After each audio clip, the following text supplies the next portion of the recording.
My name is Tara Gray. I was born in Leesburg, Virginia, but then moved to Richmond, Virginia shortly after. Therefore, I call Richmond, Virginia my hometown. I'm currently a student at Liberty University.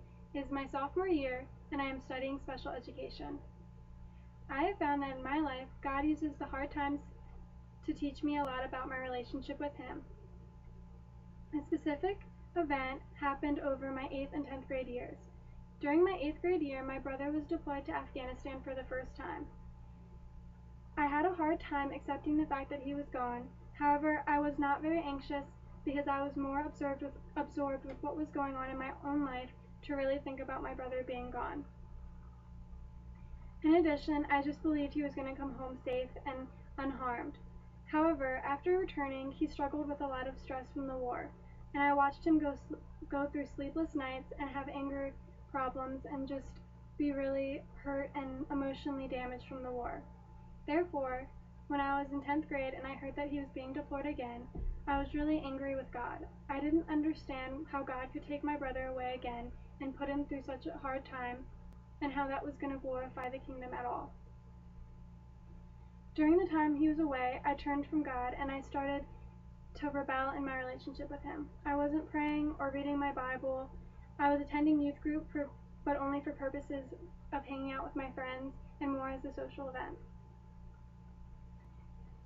However, during one youth group, God and the Holy Spirit moved inside of me to share with some of my friends at youth group that I was struggling with my brother being gone in Afghanistan.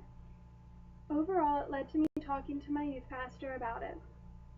He directed me in the area of learning through our suffering and relying on God through these times. By having that conversation with him, I was able to start reading my Bible and praying more. While reading my Bible, I came across Philippians 4:4-7, and it talks about how we should not be anxious and how it's a commandment not to be anxious, and that we should understand because God's wisdom transcends all things on this earth. Therefore, through that, I started growing in my faith and trusting God and relying on Him through hard times. When my brother came back safely, I shared with him the lessons that I learned while he was gone, and that I should not fear although hard times strike. Throughout my life from that point, I have been able to apply this. When hard times strike, I think back to my 10th grade self and how I was anxious and scared, but that I don't have to be anxious and scared anymore because I fully trust in God's provision in my life. And I am also very grateful that God allows me to go through struggles so that I can rely on Him and trust that He will deliver me from any kind of evil.